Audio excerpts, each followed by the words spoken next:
We remain steadfast in our commitment in delivering local news that matters, stories that inspire, enriching the lives of Filipinos in the Philippines and across the globe. This is your GMA Regional TV.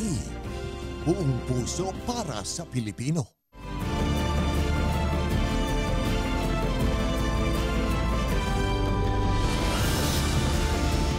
Ito ang GMA Regional TV 1 North Central Luzon.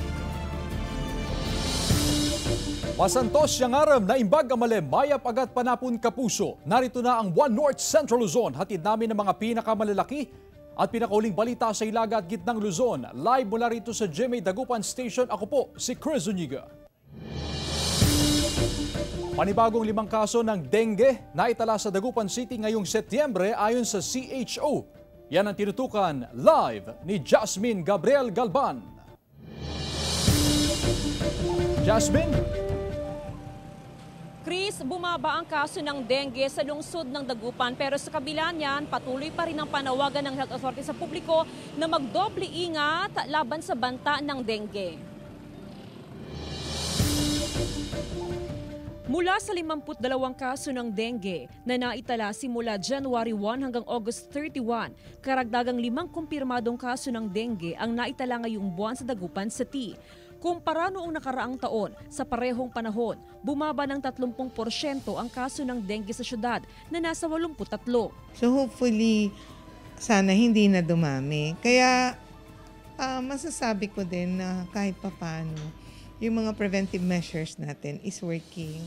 Karaniwan sa mga tinatamaan ng dengue sa nakalipas na mga linggo ay mga kabataan, edad 12 pataas.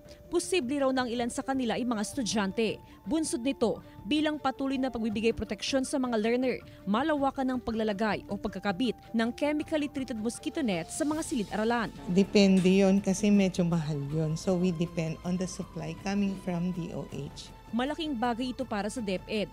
Dahil sa limitadong supply, nag-abiso ang Schools Division Office na palawakin pang implementasyon ng anti-dengue campaign ng DepEd.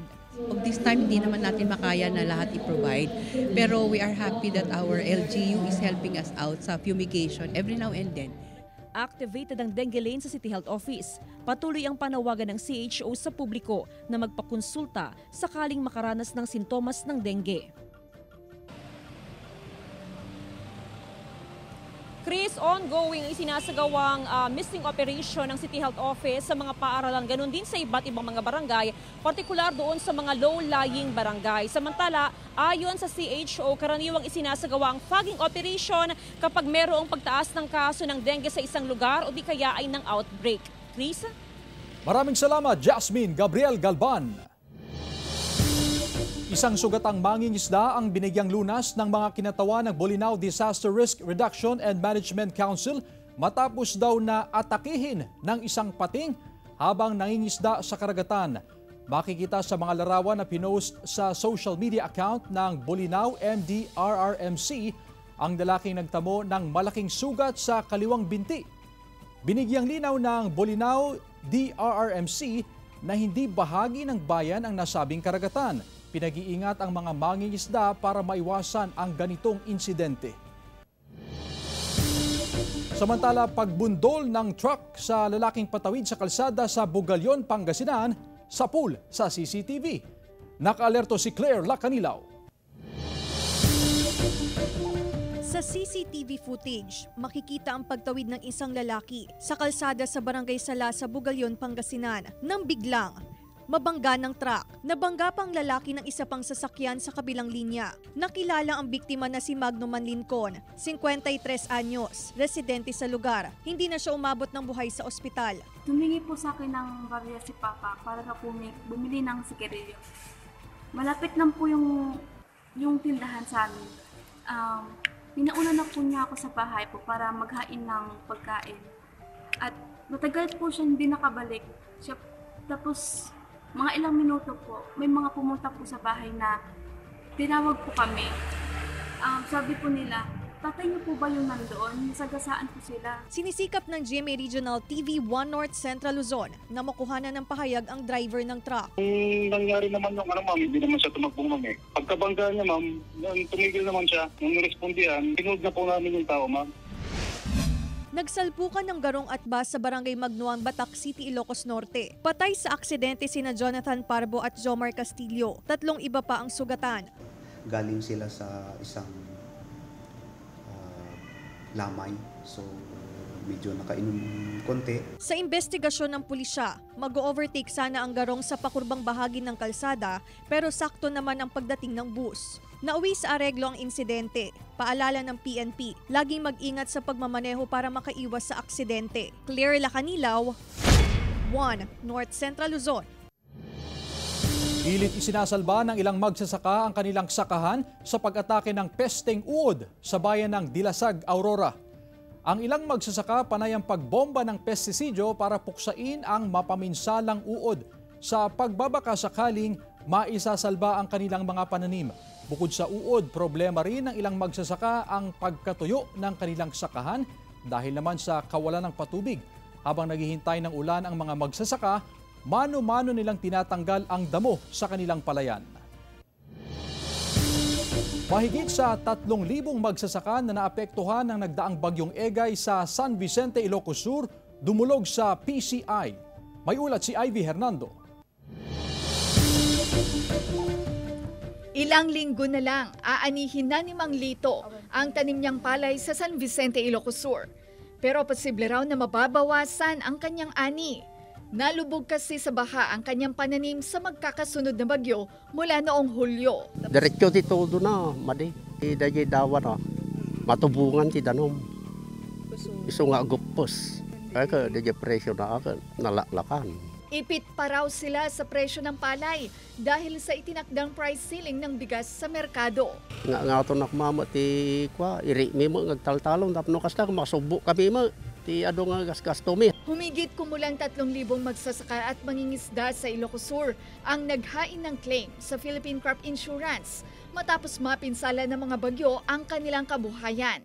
May basehan ang PCI kung sino ang mabibigyan ng claim. Number 1 area, then sa degree of damage at time of loss, at yung stage po ng crops. Nilinaw ng PCI na tanging ang 0 to 10% damage ang itinuturing zero loss o hindi babayaran. Pero sa mga katulad ni Mang Lito na halos wala pa sa kalahati ang maaani, maaaring ideklara na partial loss. Pero pagka ang nakitang damage doon ay more than 10 or 11% to 89%, yun po yung tinatawag namin partial loss. Pwede na naming bayaran yun. So, yung last category is 90 to 100%. That is 100% total loss. Maaari ring tumanggap ng insurance ang mga naadon na isda ng fish growers ayon sa PCI. Kahit walang litrato, basta't may certification mula sa barangay o municipal agriculture office. Gayun din sa livestock. Kahit isang alaga lang ang namatay sa bagyo, basta't may insurance, maaari rin itong i-claim. Kasama si Norman Raca, Ivy Hernando, 1 North Central Luzon. 19 anyos na binata na tubong Mangaldan, Pangasinan sa sabak sa isang international model search sa Malaysia. Atin siyang kilalanin sa report ni Claire Lacanilaw. Isang karangalan para sa 19 anyos na tubong Mangaldan, Pangasinan ang pagiging kinatawan ng Pilipinas para sa international model search na gaganapin sa Malaysia. Siya si Car Stephen Alvendia mula Barangay Usyong, Mangaldan, Pangasinan. Bago pa ang kanyang pagsali sa international competition, suki na si Car ng iba't ibang pageant noong bata pa lamang siya. Katunayan, siya ang tinanghal na Mr. Northern Philippines 2023 at first runner-up ng Ginoong Kabataan Mangaldan 2023. Actually, pageants like this can give us life skills opportunities po talaga.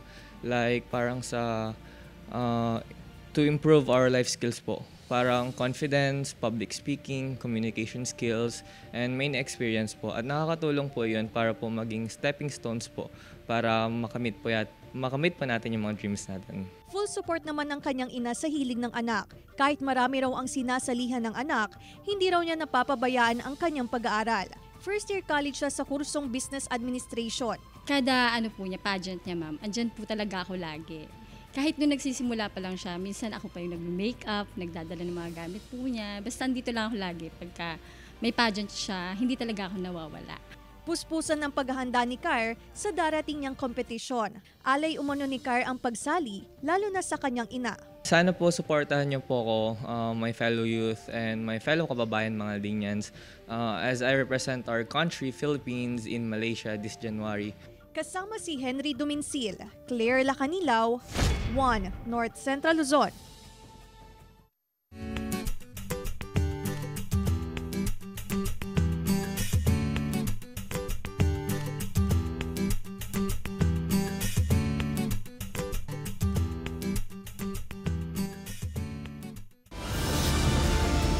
Ito ang GMA Regional TV 1 North Central Luzon.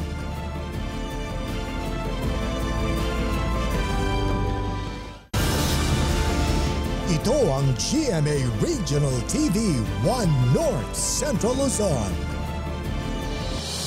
Sa unang tingin, akalain na parang ordinaryong customer lang ang isang lalaki na bumibili sa isang restaurant sa MacArthur Highway, Barangay San Rafael, Tarlac City. Pero ang inakalang customer, magnanakaw pala. 3 beses nagpabalik-balik hanggang sa kinuha na pati ang donation can ng isang religious group.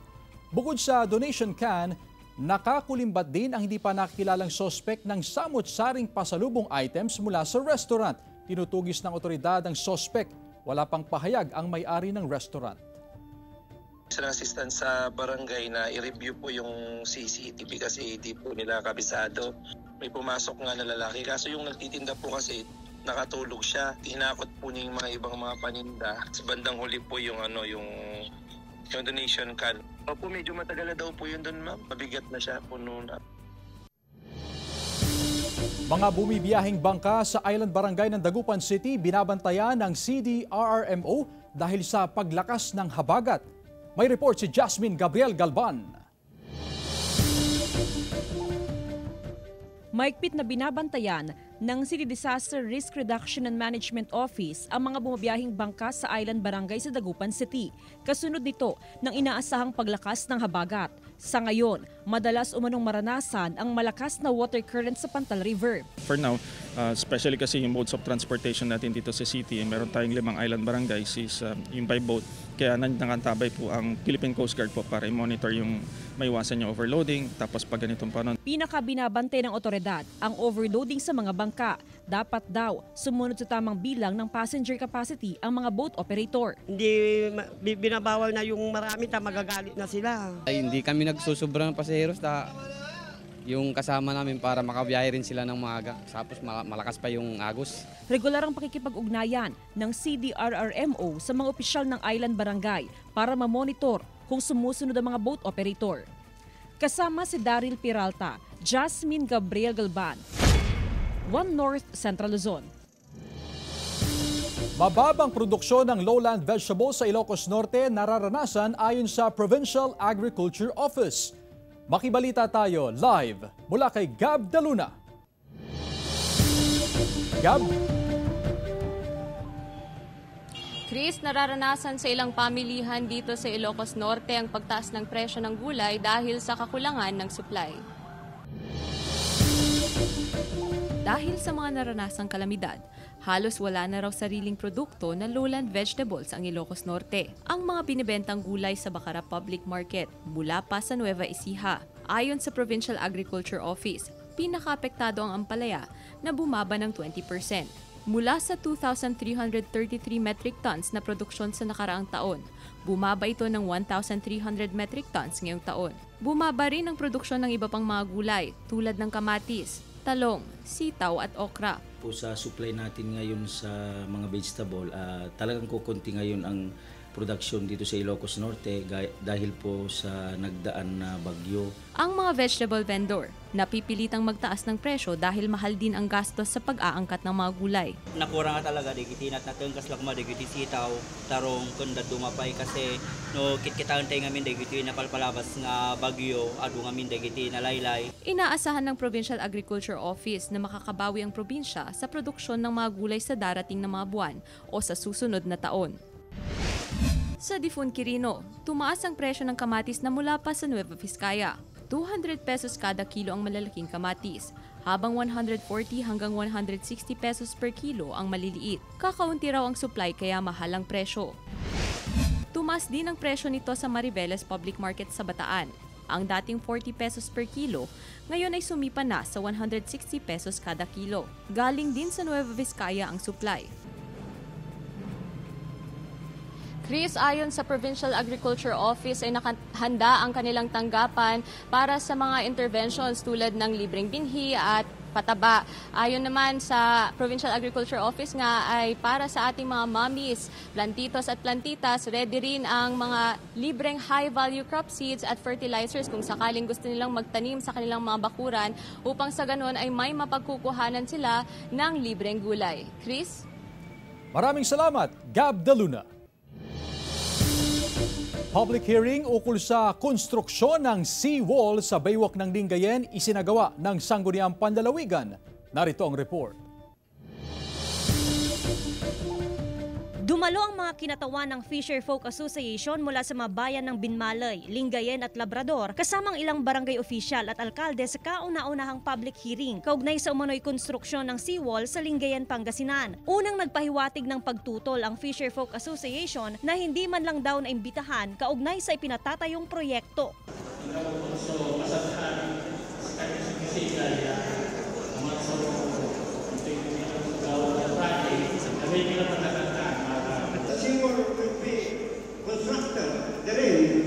Lahat ng bangka, lalo na pag malalaki niyang alon, magbabanggahan ko yan. Kawawa po ang buhay ng mga San Isidro Norte. Wala na pong place na paglalagyan ng bangka, lalo na po pag lumaki yung alon, lalo na po sa typhoon. Una nang kinumpirma ng DPWH Pangasinan 2nd District Engineering Office na proyekto ito ng DPWH Region 1. Kinumpirma rin sa presentasyon ng DPWH na isa itong concrete protection, seawall and PVC sheet pipe. Karugtong daw ito ng Baywalk Project noong 2018. Meron po tayong seawall na gagawin, dito po. Ang likod po niya is puro sand pa rin po, puro sand. Hindi po tayo maglalagay ng structure, important structure po dito malapit sa dalampasitan. Kaya po ang problema po natin is paglalagyan po ng mga kanto natin. Yung mga saan pa rin po yung likod po ng seawall po natin. Pabor umano ang ilang barangay official sa Lingayen sa pagtatayo ng seawall, partikular ang mga binabahang lugar. Lumalabas din na walang environmental compliance certificate ang proyekto. Part po ng DNR, sa opisina po natin, hindi pa po nakarating yung project na ito. Hindi po tayo nabigyan ng kopya ng proyekto ng DPWH. I think pansamantalang itigil yung gagawin kasi kailangan natin pag-aralan yung project. Wala ring may pakitang master plan ng DPWH. Kwenestyon din ng gobernador ang koneksyon ng seawall sa Baywalk. Ang seawall na napakalayo po doon sa existing Baywalk.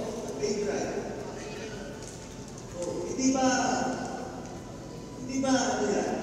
Technical conversation yan. Iba yung balik-balik tayo dun sa pinamalo. Sa trip project, pag ginamit as seawall. Nagpasa po ng resolution yung joint committee addressed to the different government agencies who are implementing the seawall project here in Lingayen to hold in abeyance and stop the ongoing construction of the Lingayen seawall project. Kasama po dun sa sinabi nila sa resolution ay yung pag-comply dun sa sinasabing mga deficiencies. Kasama si Jing Dakanay, Joan Punsoy, One North Central Luzon. Isang ahas ang natagpuan sa loob ng bahay sa Binmalay, Pangasinan. Maliligo sana ang isang babae sa loob ng palikuran ng kanilang bahay sa barangay Santa Rosa, Binmalay, Pangasinan nang bigla siyang mapaatras. Tumambad kasi sa kanya ang halos 2 metrong haba ng ahas. Nakatakbo pa ang babae at agad na humingi ng saklolo. Dumating naman ang kaanak ng biktima para hulihin ang ahas. Pero dahil agresibo raw ito, napatay nila ang ahas. Hindi pa tukoy kung paano napunta sa loob ng kanilang palikuran ang ahas. Samantala mga kapuso, overwhelmed daw sina Alden at Julia sa reaksyon sa scene drop mula sa movie nilang 5 Breakups and a Romance na umani ng milyong-milyong views sa social media. May pasilip daw doon ang mga karakter nilang sina Lance at Justine. Naglabas din sina Alden at Julia ng kanilang saloobin bilang mga aktor sa pelikula. Malapit nang mapanood sa mga sinehan ang 5 Breakups and a Romance under Jimmy Pictures, Cornerstone Studios at Myriad Entertainment. It's a parang deeper understanding of our situation. Kumbaga para sa amin, parang self-discovery din siya. Ang gift namin, yung friendship namin, pag nagkakatitigan kasi kami, nagkakaintindihan kami agad. So may part doon na nagkatitigan lang, inaano ko siya na, ikaw kasi sinimulan mo eh, may ganun na kaming connection. So ang sarap lang. Ang Kasi sarap. sincere and genuine.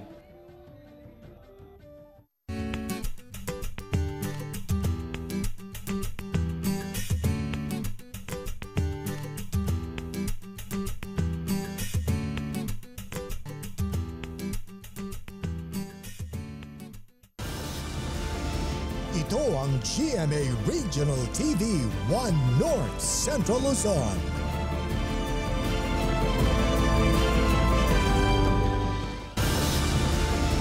Ito ang GMA Regional TV 1 North Central Luzon. 38 anyos na babaeng rider patay matapos sumalpok sa van sa Concepcion, Tarlac. Tutukan sa report. Patay ang 38 anyos na babaeng rider matapos sumalpok sa isang closed van sa barangay Santa Cruz, Concepcion, Tarlac. Bigla umanong nawalan ng kontrol sa manibela ang rider at napunta sa kabilang linya ng kalsada. Sabi ng driver, yung hood daw po ng babae, inaayos yung jacket. Siguro malakas po yung hangin. Biglang pumunta sa mukha yung hood, nakatakip sa mukha. Nag-iba ng direction yung motorcycle papunta doon sa closed van. Kaya sumalpok. Nagtamo ng matinding sugat sa ulo ang biktima. Wala namang nasaktan sa mga sakay ng van. Tulong-tulong sa paghila ng motorsiklo mula sa ilog ang mga otoridad sa Maribeles, Bataan. Nahulog ang rider at ang kanyang motorsiklo sa ilog matapos salpukin ang isa pang motorsiklo na nakaparada sa gilid ng daan. Ayon sa ilang saksi, nakaidlip ang rider na sinasabing lasing nang mangyari ang insidente. Maayos naman ang lagay ng rider. Isang truck ang tumagilid sa Roman Superhighway Pag-asa sa Barangay Lamao, Limay, Bataan. Ayon sa pulisya, nawalan ng kontrol ang driver ng truck dahil sa bigat ng karga nito. Nagtamo ng minor injuries ang mga sakay ng truck. CJ Torida, 1 North Central Luzon. DSWD-1 tiniyak na hindi apektado ang supply ng bigas para sa kanilang calamity and disaster relief operations. Sundan sa report. Halos kaunti na lamang ang mga ibinibentang bigas sa mga pamilihan, lalo na ang regular at well-milled rice, simula na ipatupad ang price cap sa bigas. Ayon sa DSWD-1, walang dapat ikabahala sa kanilang supply ng bigas dahil mabibigyan pa rin nila ng sapat na ayuda ang mga nasalanta ng kalamidad. Prioridad din umano ng gobyerno ang supply para sa calamity and disaster response.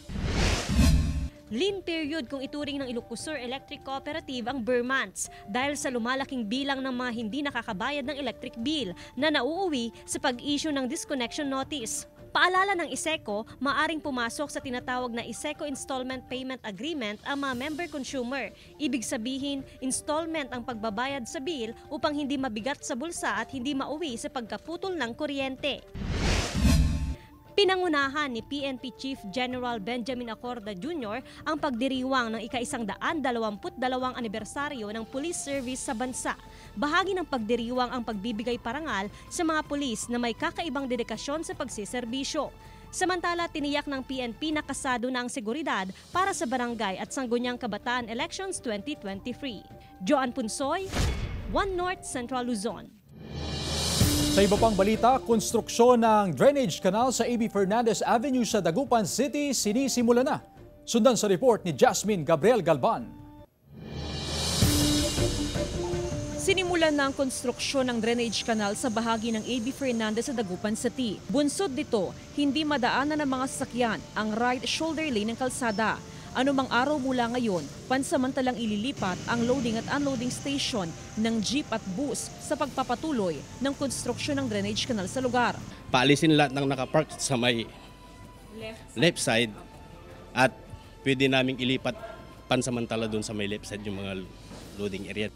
Ramdam na ng mga motorista ang matinding trapiko sa lugar, lalo na tuwing rush hour. Kaya mas makatutulong daw kung pansamantalang ilipat ang loading at unloading station ng mga jeep at bus. Mahalaga raw kasing may designated area kung saan sila magsasakay at magbababa ng pasahero. Okay lang siguro madam, wala kaming magawa eh. Adjust na talaga, talagang tiyaga. Yun na lang, Samantala, sa susunod na buwan, posibleng ibalik na sa two-way lane ng A.B. Fernandez East. Hinihintay na lang ng poso ang abiso mula sa DPWH at City Engineering Office. Kasama si Daryl Peralta, Jasmine Gabriel Galban, One North Central Luzon. Paggawa ng gown ng manika gamit ang retaso ng tela, kumikitang kabuhayan ng isang taga-Kalasyaw. Tunghayan yan sa GMA Regional TV Presents. Makukulay at magagarbong gown ng mga manika. Mula sa mga retasong tela, ito ang ibinida ng 75 anyos na gown maker at designer. Mula Barangay Buod, Kalasyaw, Pangasinan. Siya si Marcelino Moirong. Nagsimula ang kanyang hilig sa paggawa ng gown ng manika nang humina ang kanilang kabuhayan. Ito ang nagsilbing pampalipas oras niya sa tuwing siya ay nababagot. At nang may nakapansin ng kanyang mga likha, may mga nagsimulang umorder sa kanya. Natuwa naman, natapos ko yun, marami yun, kulang-kulang 100. Hanggang sa nawili na rin ako, magtatanong ako ng mga ritaso ng list, kaya yan tinuloy-tuloy ko yan. Yung natutuwa akong hindi ako nabuboring. Ang paggawa at pagdisenyo ng gown ang naging kabuhayan na ni Marcelino kasama ang kanyang kaanak sa 3 henerasyon. Para naman kay Lorena Moirong, malaking tulong umano ang paggawa ng gown upang matustusan ang araw-araw na pangangailangan, maging ang pag-aaral ng kanilang anak. Tinuruan niya kami hanggang doon sa na-adapt namin sa kanya yung mga gawa namin na sa pagbibid, sa pagdidesign. Yun, nakatulong sa pang-araw-araw namin kasi kapag nakatanggap siya ng trabaho niya, ibibigay niya sa amin ng mga pamangkin niya. Kahit nasa bahay kami, kumikita kami. Gawin lang po nila kung ano yung passion nila. Huwag nilang hihintuan yung mga gusto nilang gawin. And mag-explore lang sila lagi ng talent nila. May tuturing daw ang mga gown na obra kung saan puhunan nila ang puso sa bawat likha. Kasama si Henry Duminsil, Claire Lacanilaw, One North Central Luzon. Mga ipinagmamalaking produkto ng bawat barangay tampok sa Coolnet Festival 2023 sa Puso Rubio, Pangasinan. Tunghayan sa report. Iba't ibang lokal na produkto mula sa mga barangay ang ibinida sa Inter-Barangay Food Fest at Trade Fair sa Puso Rubio, Pangasinan. Bahagi ito ng Coolnet Festival na layong palakasin ang produkto sa bawat barangay. Isa si Glyza Velasco sa mga nagnanais na makilala ang kanyang mga produkto tulad ng suka, coco jam, alamang at chili garlic sauce. Hindi lang sa bayan kundi sa ibang bansa. Pinapangarap ko na ma-recognize po talaga ng bayan ng Puso Rubio yung mga local products namin. Kasi ang aim ko po is hindi lang dito makilala, maging worldwide po na kilala yung suka, produktong Puso Rubio natin. Origin kasi ng term na Coolnet, that is a Pangasinan term to refer to any kind of delicious food or deliciously cooked recipe. So hindi lang siya naka-confine sa malagkit. Although alam naman natin kasi ang Puso Rubio, ang one-town product natin dito ay patupat. Magtatagal ang Inter-Barangay Food Fest at Trade Fair hanggang September 21. Para po magkaroon ng avenue ang ating mga local producers and manufacturers dito sa Puso Rubio na i-showcase yung kanilang mga products. Kasi naniniwala kami na marami pa tayong mga untapped na mga artisans, even mga local producers. Kasama si Henry Duminsil, Claire Lacanilaw, One North Central Luzon. Samantala, mapapanood niyo po ang episode na ito at iba pang pinakuling lokal na balita sa official website ng GMA Regional TV, www.gmaregionaltv.com. Pwede rin kayong bumisita sa aming official YouTube channel, GMA Regional TV, at i-click ang subscribe button para sa pinakamainit na balita mula sa mga rehiyon. Nais naming pasalamatan ang mga kapuso sa Hilaga at Gitnang Luzon, maging ang mga kapuso natin abroad. Dahil sa GMA Regional TV, local news matters. At yan ang mga pinakamalaki at pinakahuling balita sa Hilaga at Gitnang Luzon. Maraming salamat sa pagsama sa amin, pati na ang mga kapuso sa ibang bansa na tumutok sa mga balita sa rehiyon. Ako po si Chris Zuniga. Kami ang GMA Regional TV 1 North Central Luzon. Buong puwersa para sa mas malaking misyon at mas malawak na paglilingkod sa bayan.